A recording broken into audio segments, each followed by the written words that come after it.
I've got to bring this up because it's just one of those things that sort of goes along with the franchise history. I don't know if you guys noticed or not, but I still have a pretty full head of quaff on top of my. I got to get my hair cut every week and a half, 2 weeks because the hair is so thick. But I saw a certain guy that lost his smile decades ago.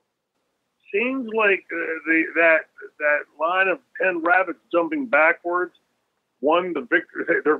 They were victorious. And Shawn Michaels is bald as a cue ball. There is a God. What a chrome dome. I love it. I've never been a religious guy, but goddamn, if that's going to make you happy, maybe I got to go to church this Sunday because maybe he can find his hair when he finds his smile.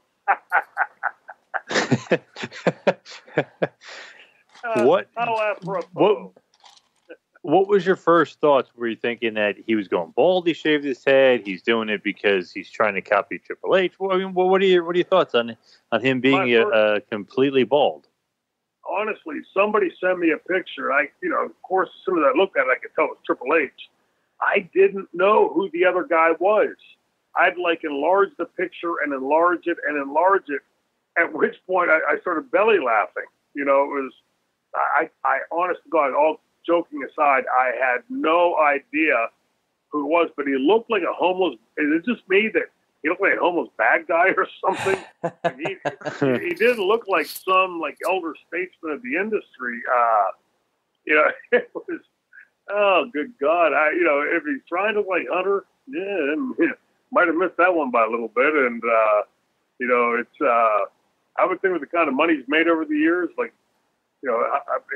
how much can a rug cost, right? I mean, for God's sakes, get a rug. I mean, because it just doesn't look good. I mean, it's, as I get up every morning, I got to dig around with the coif on top of my head and, go see my girl Anika to get my hair cut every, like I said, a week and a half, 2 weeks, because the coif just keeps on growing. It's sort of like corn in the middle of August, right? It keeps growing and keeps growing and keeps growing. But to see that somebody who couldn't hold on to his smile, couldn't hold on to his hair, I'm telling you, you can see how, even as an old guy, you can still get entertained, and that's damn entertaining to me. What do you think about him returning to the ring? Because obviously they were teasing Triple H and Shawn Michaels reforming DX versus Kane and The Undertaker at this Saudi Arabia show called Crown Jewel, which is coming up in a couple weeks. And it seems like they're building to that. Michaels took a table bump. He took a tombstone. He took a choke slam. He took a bunch of spots on the floor. So he's basically almost all the way back after 8 years of retirement. What are your thoughts on that? Nobody gave him a noogie today.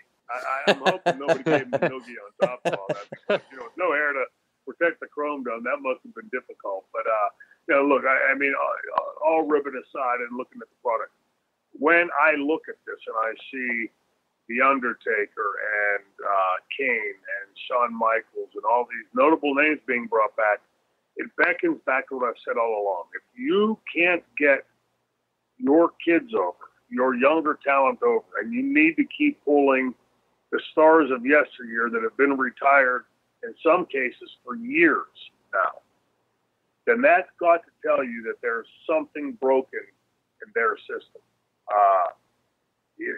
The Pittsburgh Steelers don't need to keep calling Terry Bradshaw back every playoff season. You can see where I'm going with this. It's painfully obvious that in the day-to-day, week-to-week running of the WWE, somebody, writers, Vince McMahon, the agents, somebody's falling down on the job because they've certainly got enough young talent there that can get over. Everybody knows my feelings for Samoa Joe and Bobby Roode. And if they need to still keep going back to pull the stars of yesteryear or yesterdecade back to make that show a draw, then they've got some serious problems in what their current product is. Because think back about this. When Ric Flair and Hulk Hogan were the two big guys, They didn't need to go back and pull out Buddy Rogers and Bruno Sammartino to help sell the building. When Bret Hart and Kurt Hennig and that Rick Rude and that generation was on top, they didn't need to go back and pull in the Hulk Hogans and the Ric Flairs. The same when Shawn Michaels and Undertaker were on top. They didn't need to go back and pull back all the stars from the previous generation. So the fact that they have to do it now, and they've done it consistently.